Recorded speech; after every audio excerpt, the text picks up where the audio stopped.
Friends, screen पे आप एक हिंदी पैराग्राफ देख रहे हैं। इसको हम अपनी स्पोकन इंग्लिश में कैसे यूज़ करेंगे, आइए सीखते हैं। तो चलिए वीडियो शुरू करते हैं।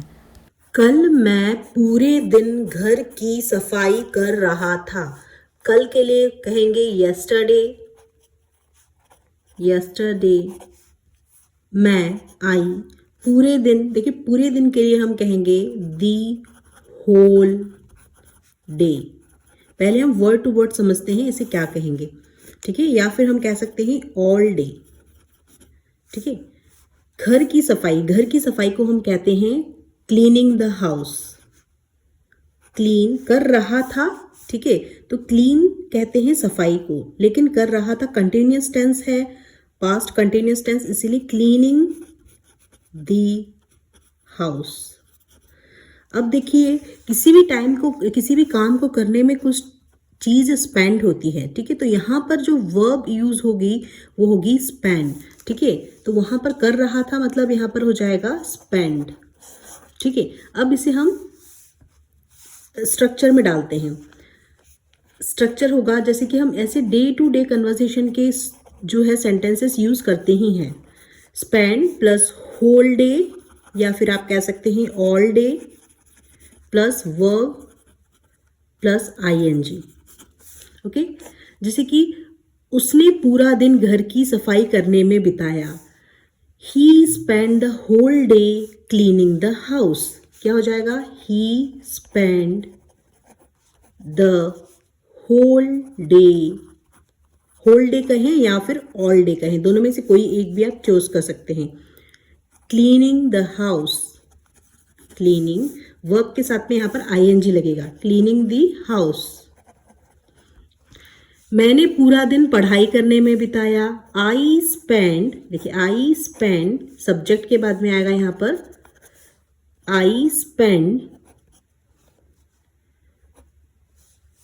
सॉरी यहां पर टी आएगा क्योंकि स्पेंड का जो है, अब देखिए एक यहां पर याद रखना है, स्पेंड जो है वो फर्स्ट फॉर्म ऑफ वर्ब है, सेकेंड फॉर्म है इसकी स्पेंट, थर्ड फॉर्म है इसकी स्पेंट। यहां पर चूंकि पास्ट का एक्शन है इसीलिए वर्ब की सेकेंड फॉर्म आएगी।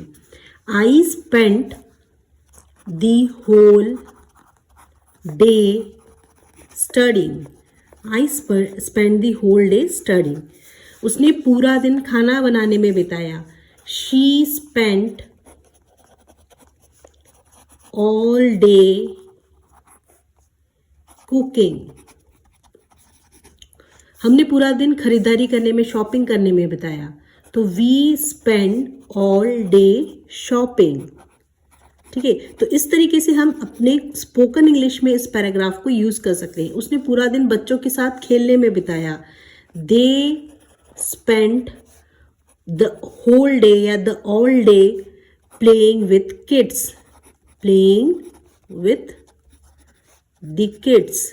तो इस तरीके से अपनी स्पोकन इंग्लिश में इसे इनकॉर्पोरेट करें। अब देखिए हमारा जो सेंटेंस था, कल मैं पूरे दिन घर की सफाई कर रहा था, तो क्या होगा? Yesterday I spend the whole day cleaning the house. क्या हो जाएगा? यस्टरडे आई स्पेंट, या हमेशा वर्ब की फॉर्म लगाने में आप हमेशा ध्यान रखें, स्पेंड की जो फॉर्म होती है spend, spent, spent second form of verb आएगी क्योंकि पास्ट का एक्शन है। I spent the whole day cleaning the house, cleaning the house. I think ये आपको क्लियर हो गया होगा स्ट्रक्चर। सफाई करते समय बहुत धूल उड़ रही थी। फ्रेंड्स, इसे कैसे अपनी स्पोकन इंग्लिश में यूज करेंगे? देखिए बहुत धूल को हम कहते हैं अ lot of dust, a lot of dust. उड़ रही थी, उड़ने को हम कहते हैं फ्लाई। अब देखिए ये जो है पास्ट कंटिन्यूअस टेंस का सेंटेंस है। रही थी के लिए हम यहाँ पर वॉज यूज करेंगे, तो वॉज फ्लाइंग, वॉज के साथ में आईएनजी लग जाएगा क्योंकि कंटिन्यूअस टेंस का सेंटेंस है, वॉज फ्लाइंग, ठीक है। आसपास में ढूंढ रही थी, वॉज फ्लाइंग अराउंड, ठीक है। कब? सफाई करते समय, while I was cleaning, while I was cleaning. तो क्या हो जाएगा सेंटेंस का whole translation? A lot of dust was flying around while I was cleaning. तो स्ट्रक्चर में डालते हैं, पहले subject a lot of dust, उसके बाद में आएगा verb, was flying around, was flying around, while I was cleaning, while I was cleaning. अब देखिए ये तो हो गया बेसिक ट्रांसलेशन, लेकिन नेटिव स्पीकर जब किसी चीज़ को उड़ा देना, फैला देना, हिला देना, इस के लिए यूज़ करते हैं स्टिर अप। क्या यूज़ करते हैं? Vocabulary stir up. ठीक है, ये स्टिर अप एक जो फ्रेजल वर्ब है, इसे यूज़ करते हैं। इसका मतलब होता है उड़ा देना, फैला देना, हिला देना। ठीक है, तो इस हिला देना। ठीक है, तो इसका ये depending on the context depend करता है।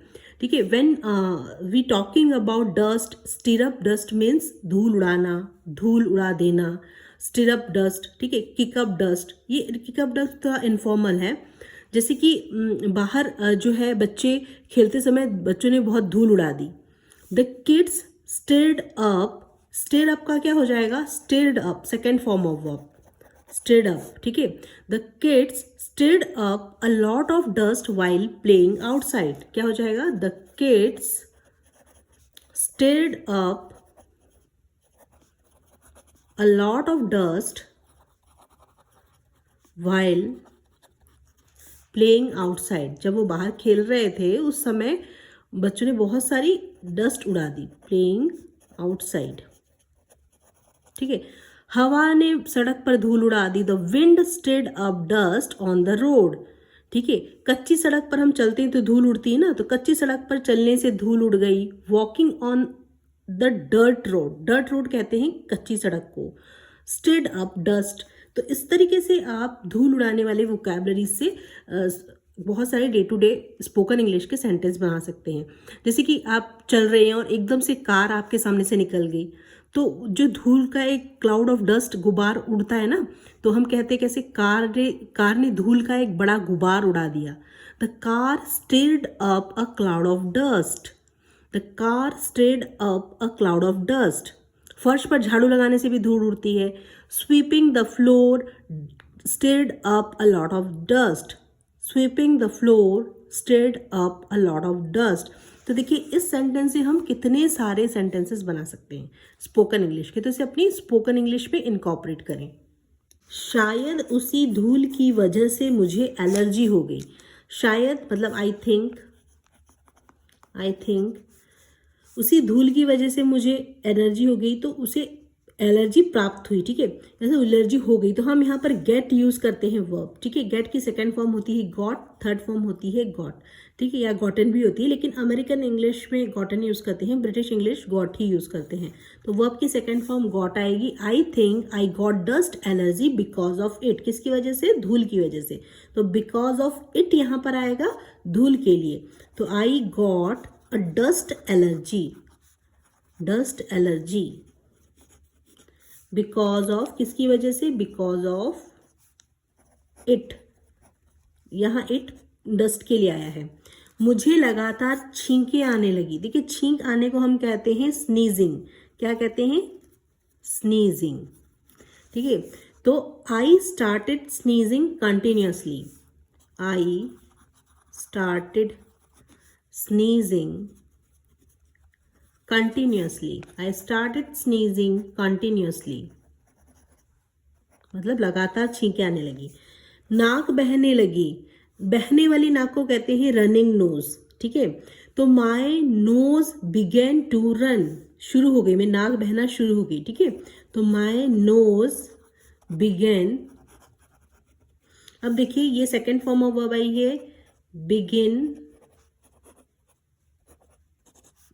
बिगेन, बिगन, मतलब किसी भी चीज को शुरू होने को हम कहते हैं। यहाँ पर वर्ब की सेकेंड फॉर्म है, इसीलिए बिगन आया है।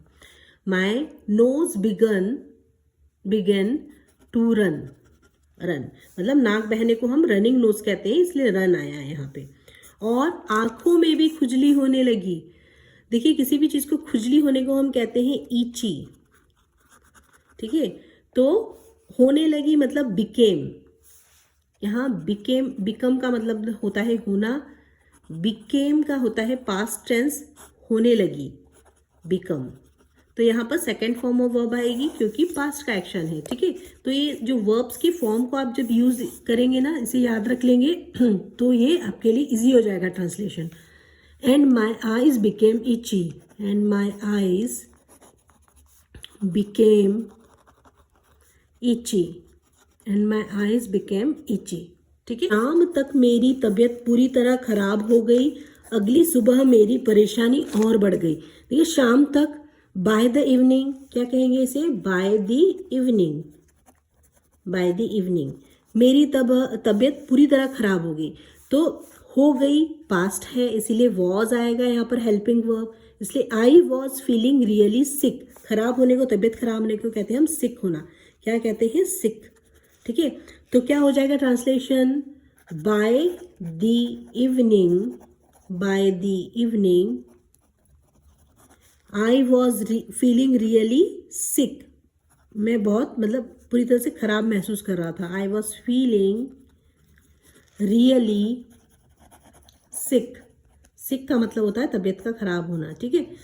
अगली सुबह मेरी परेशानी और बढ़ गई, अगली सुबह मतलब द नेक्स्ट मॉर्निंग, अगली सुबह को हम कहेंगे the next morning, the next morning मेरी परेशानी और बढ़ गई, मेरी परेशानी मतलब माई प्रॉब्लम्स, और बढ़ गई मतलब और वर्स हो गई सिचुएशन, ठीक है, खराब हो गई, खराब होने को कहते हैं वर्स होना। तो my problems got even worse, my problems got even worse, worse मतलब खराब होना सिचुएशन। मेरा पेट साफ नहीं हुआ, लग रहा था कि मुझे कब्ज हो गई है। अब देखिए पहले इसकी वोकैबुलरी सीखते हैं, उसके बाद इसको ट्रांसलेट कर पाएंगे आप। देखिए कब्ज होने को हम क्या कहते हैं, कब्ज होने को हम कहते हैं कॉन्स्टिपेटेड, कॉन्स्टिपेशन कहते हैं, हो गई तो कॉन्स्टिपेटेड हो गया इसका सेकंड फॉर्म होगा, तो कॉन्स्टिपेशन की जगह आ जाएगा कॉन्स्टिपेटेड, ठीक है। आई वॉज कॉन्स्टिपेटेड, यहाँ पर थर्ड फॉर्म ऑफ वर्ब आएगी। अब देखिए मेरा पेट साफ नहीं हुआ, पेट साफ होने को हम एक नेचुरल इंग्लिश में, फॉर्मल इंग्लिश में, सभ्य तरीके से कैसे कहते हैं, have a bowel movement, have a bowel movement, ठीक है। यदि आपका पेट साफ हो गया होगा तो आप कहेंगे I could have a proper bowel movement. पेट साफ नहीं हुआ, I couldn't have a proper bowel movement. देखिए कुड हम इसलिए लगाएंगे कि पास्ट में कोई काम करना था और वो नहीं हुआ, इसीलिए हम कैन की जो सेकंड फॉर्म है वो कुड होती है, मॉडल वर्ब, ठीक है। तो कुड लगाएंगे हम, तो I could not have a proper bowel movement, इसे कहते हैं पेट न साफ होना। इसे आप ऐसा का ऐसा स्पोकन इंग्लिश में यूज करें, जब आपका पेट कभी साफ नहीं होता है तो आप इस तरीके से कह सकते हैं आई कुड नॉट या आई कुडंट। कुडंट जो है वो इसकी कॉन्ट्रैक्शन फॉर्म है, जब हमें स्पीड में बोलना होता है, फ्लुएंसी में लाना होता है तो हम कुडंट कहते हैं। कुड नॉट की जगह हम कुडंट भी यूज कर सकते हैं, दोनों ही सेम है। आई couldn't have a proper bowel movement, bowel movement मतलब पेट अच्छे से साफ नहीं हुआ, ठीक है। लग रहा था कि मुझे कब्ज हो गई है, लग रहा था मतलब आई फील, फील का क्या हो जाएगा, फेल्ट हो जाएगा। It felt like I was constipated, मुझे कॉन्स्टिपेशन हो चुका है। ये देखिए ये जो है पैसिव वॉइस का सेंटेंस है, वॉज के साथ में वर्ब की थर्ड फॉर्म आती है। I was constipated, I was constipated, मुझे ऐसा लग रहा था कि मुझे कॉन्स्टिपेशन हो चुका है, तो आई वॉज कॉन्स्टिपेटेड। पॉटी करना भी हम कहते हैं तो पुप कहते हैं, है ना, पॉटी को क्या कहते हैं, लेकिन ये बहुत ही इनफॉर्मल है, ठीक है। इसको घर में ही ऐसे यूज़ करें, पुप ये यूज़ नहीं करना है। आप यदि बाहर कहीं बोल रहे हैं, डॉक्टर के पास जा रहे हैं बोल रहे हैं, तो आप इसे यूज़ करें स्पोकन इंग्लिश में। I could not have a proper bowel movement, I felt like I was constipated, मुझे ऐसा लग रहा था कि मुझे कॉन्स्टिपेशन हो गई, तो I could not have a proper bowel movement. कुछ देर बाद पेट में गैस बनने लगी और पेट फूल गया। देखो ये सब वोकैबुलरी आनी चाहिए, क्योंकि हम अपने day to day spoken English में से यूज़ करते हैं इस टाइप के सेंटेंसेस। धीरे धीरे पेट में दर्द शुरू हो गया और मरोड़ उठने लगी। कैसे बोलेंगे इसको इंग्लिश में, ठीक है। कुछ देर बाद, आफ्टर अ वाइल, कुछ देर बाद के लिए हम क्या यूज करेंगे, आफ्टर अ वाइल, मतलब कुछ समय बाद, आफ्टर अ वाइल। पेट में गैस बनने लगी, आई स्टार्टेड हैविंग गैस, क्या बोलेंगे, आई स्टार्टेड, शुरू हो गई, बनना शुरू हो गई, तो स्टार्ट का स्टार्टेड हो जाएगा second form of verb, having gas, ठीक है। आई स्टार्टेड हैविंग गैस, और पेट फूल गया, मतलब प्लेट में हमारे ब्लॉटिंग स्टार्ट हो गई, ठीक है। तो माई स्टमक बिकेम ब्लॉटेड, पेट फूल गया तो क्या होगा, and my stomach became blotted, blotting होना स्टार्ट हो गई, ठीक है।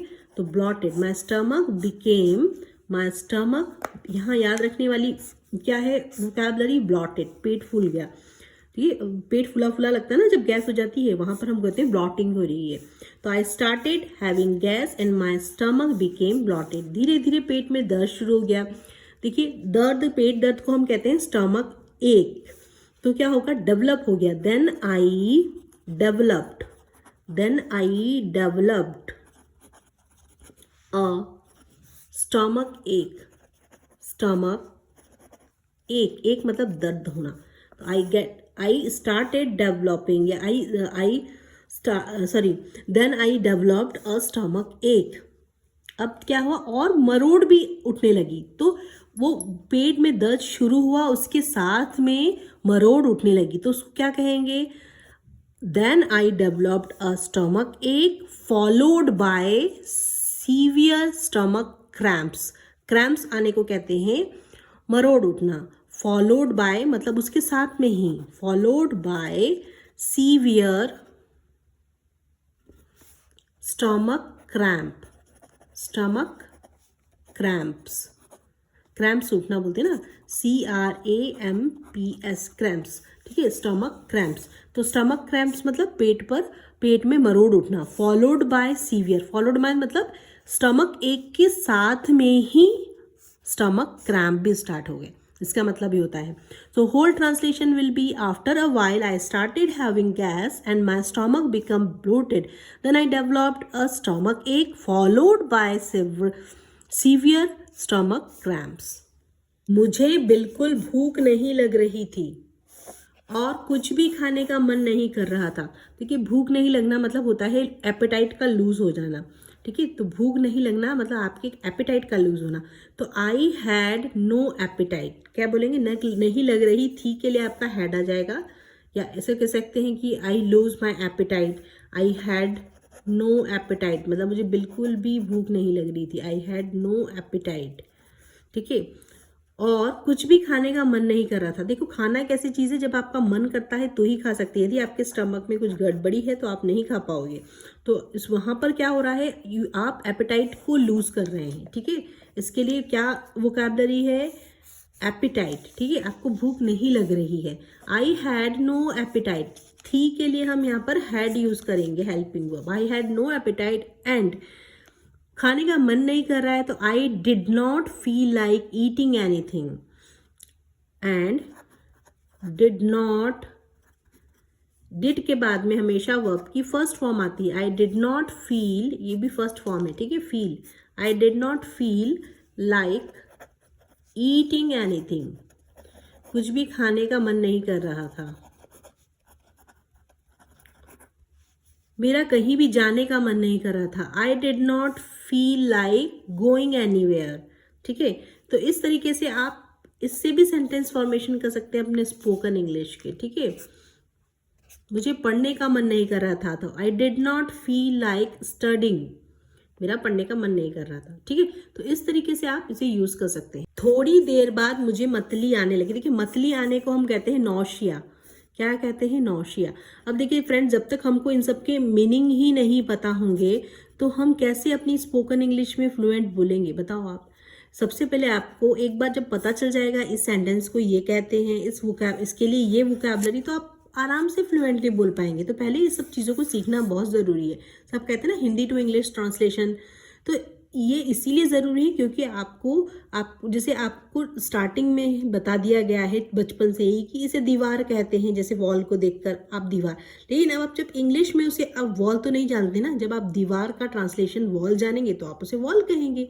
तो वैसे ही कुछ सेंटेंसेस होते हैं या कुछ वोकैबलरीज होती हैं जिन्हें हमें उसका ट्रांसलेशन जानना बहुत ज़रूरी होता है, जिससे कि हमारी स्पोकन इंग्लिश बिल्डअप होती है।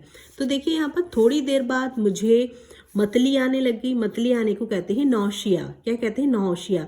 नौ, you make the sound A, इसलिए अ आया है। नौशिया, या तो यहाँ पर क्या हो जाएगा? नॉशियस। आने लगी, इसका नौशिया का क्या हो जाएगा? नॉशियस। ठीक है, तो थोड़ी देर बाद मुझे मतली आने लगी। A little letter I started feeling nauseous. I started feeling nauseous. अचानक मुझे उल्टी हो गई। देखिए, उल्टी होने के लिए तो हम वॉमिट कहते हैं, लेकिन इसका एक और है जिसे नेटिव स्पीकर यूज करते हैं, उसे कहते हैं थ्रो अप। ठीक है, थ्रो अप। इसका सेकंड फॉर्म होता है थ्रू अप, थर्ड फॉर्म होता है थ्रोन अप।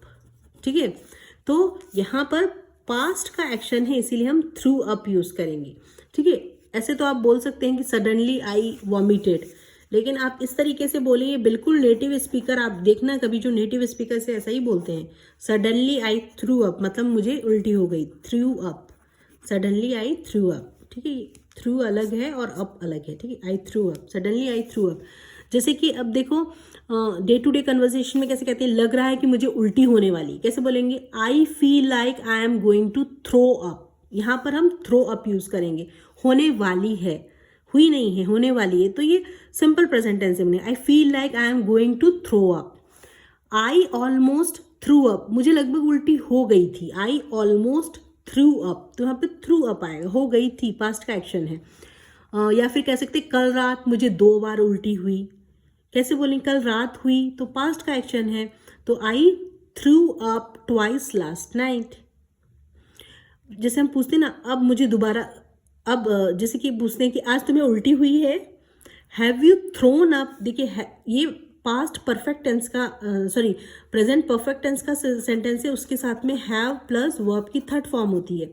ठीक है, तो have you throne up today, have you throne up today, verb की थर्ड फॉर्म क्या आएगा? Have you throne up today. क्या तुम्हें आज उल्टी हुई? हम पूछते हैं ना, क्या आज तुम्हें वॉमिटिंग हुई या उल्टी हुई? Have you throne up today, have you vomited today. ठीक है, तो इसे आप यूज करें थ्रोन अप को। या क्या तुम्हें उल्टी हुई? Did you throw up, did you throw up. अब देखिए, डिड के साथ में हमेशा वर्ब की फर्स्ट फॉर्म आती है, इसीलिए डिड यू थ्रो अप आएगा। क्या तुम्हें उल्टी हुई? Did you throw up. ठीक है, उसके बाद बार बार शौचालय जाना पड़ा क्योंकि मुझे दस्त यानी होता है लूज मोशन, शुरू हो गए। ठीक है, उसके बाद आफ्टर दैट मुझे बार बार शौचालय जाना मतलब पड़ा कि मुझे भागना पड़ा, लैट्रिन भागना पड़ा। ठीक है, तो कहते I had to rush to the bathroom again and again. I had to आएगा क्योंकि पास्ट का एक्शन है। आई हैड टू, क्या हेल्पिंग वर्ब आएगी? Had. I had to rush to, rush to मतलब भागना पड़ा, जाना पड़ा, जल्दी जल्दी जाना पड़ा, मतलब कहते हैं ना तरबरी में जाना पड़ा। ठीक है, तो I had to rush to the bathroom. कब? कैसे? Again and again, again and again. क्योंकि, क्यों? बिकॉज क्योंकि मुझे दस्त शुरू हो गए थे। तो I had loose motions because I had, हो गए थे, आई हैड लूज मोशन, दस्त को कहते हैं हम लूज मोशंस, दस्त शुरू हो गए थे। I had loose motions. ठीक है, बार बार दस्त होने की वजह से मेरे शरीर में कमजोरी आ गई। आखिरकार मैं डॉक्टर के पास गया। बार बार दस्त होने की वजह से मतलब उसको फ्रिक्वेंटली लूज मोशंस हो रहे थे। तो frequent loose motions made me feels very weak. ठीक है, तो मेक का मेड हो जाएगा, मेक मेड, मेड कर दिया। जो फ्रिक्वेंट लूज मोशन ने मुझे बहुत ही वीक कर दिया, कमजोरी आ गई, ठीक है। तो फ्रिक्वेंट, फ्रिक्वेंट मतलब बार बार होने की वजह से, लूज मोशन दस्त की वजह से, frequent loose motions made me feel very weak, feel very weak, ठीक है। आखिरकार मैं डॉक्टर के पास गया। फाइनली, आखिरकार मतलब finally, I went to see a doctor. मैं आपकी पिछली वीडियो में भी इस ट्रांसलेशन को आपको बता चुकी हूँ। I went to see a doctor, doctor को देखने जाने के लिए, दिखाने के जाने को कहते हैं I went to see a doctor. Visit a doctor भी कहते हैं, लेकिन ये ज़्यादा फॉर्मल होता है, ये नेचुरल होता है, नेटिव स्पीकर से यूज़ करते हैं। I went to see a doctor. Doctor ने कहा धूल से बचो, हल्का खाना खाओ, खूब पानी पियो और समय पर दवा लो। तो डॉक्टर ने कहा मतलब डॉक्टर ने एडवाइस दी। क्या दी? एडवाइस दी मतलब सलाह दी। The doctor advise, the doctor advised, advised हो जाएगा past tense, advised me to, बाहर का खाना खाना नहीं है इसको, तो टू अवॉइड डस्ट, धूल से बचो, टू अवॉइड, बचने को कहते हैं टू अवॉइड डस्ट, धूल से बचो। हल्का खाना खाओ, ईट लाइट फूड, ईट खाना खाने को हम कहते हैं ईट लाइट फूड, हल्का खाना, ईट लाइट फूड। खूब पानी पियो, खूब पानी को पीने को कहते हैं drink plenty of water, drink plenty, plenty of water मतलब बहुत सारा पानी पीना, प्लेंटी ऑफ वाटर। और समय पर दवा लो, and take my medicine on time, and take my medicine on time, on time मतलब समय पर, ठीक है। ये हमेशा याद रखना, समय पर के लिए हम ऑन टाइम यूज करते हैं, take my medicine on time, ठीक है। तो doctor advised me avoid dust, eat light food and drink plenty of water and take my medicine on time. 2 दिन आराम करने के बाद अब मैं पहले से काफ़ी बेहतर महसूस कर रहा हूँ। After resting for 2 days, after resting, rest करने के बाद, आराम करने के बाद, कितने दिन के लिए आराम किया उसने? For 2 days। अब मैं बेहतर महसूस कर रहा हूँ, I am feeling much better now, I am कर रहा हूँ, क्या आएगा? हेल्पिंग वर्ब के साथ में आईएनजी आता है, तो आई एम फीलिंग, फील का हो जाएगा फीलिंग, बेहतर महसूस कर रहा हूँ, मच बेटर, अब इसके लिए आएगा नाउ, ठीक है। तो I am feeling much better now. Friends, ये कुर्ता मैंने ख़रीदा है अपनी बेटी के लिए फ्लिपकार्ट से। तो आप देख सकते हैं कि वीडियो में जैसा कि वो उसने ड्रेस पहना हुआ है, बहुत खूबसूरत लग रहा है। ये कलर भी बहुत सुंदर है, आगे बहुत सारा वर्क करा हुआ है जैसा कि आप देख सकते हैं यहाँ पर, और उसके हाथों में भी वर्क करा हुआ है, तो बहुत खूबसूरत लग रहा है। इसकी पैंट भी जो है वो बहुत सुंदर है, धोती पैटर्न में है, जो कि बच्चों के ऊपर बहुत ही प्यारी लग रही है। तो इसमें बहुत सारे ऑप्शंस भी हैं, मल्टी कलर में भी हैं। तो मुझे एक कलर बहुत अच्छा लगा, तो और इसका कपड़ा भी बहुत कंफर्टेबल है, बच्चों को बहुत कंफर्ट भी दे रहा है। तो आप इसका जो लिंक मैंने डिस्क्रिप्शन बॉक्स में भेज रखा है, तो आप वहाँ पर जाके उस डिस्क्रिप्शन बॉक्स में चेक करके ये कुर्ता आप फ्लिपकार्ट में रिजनेबल रेट में खरीद सकते हैं, क्योंकि आगे त्योहार का सीज़न आने वाला है। तो त्योहार में भी बच्चों को इस तरीके के कुर्ते बहुत ही ट्रेंडी और बहुत ही प्यारे लगते हैं, तो आप वहाँ पर जाके इसे बाय कर सकते हैं। So friends, if this video add any value in your English learning journey, please do subscribe my channel and don't forget to hit the bell icon.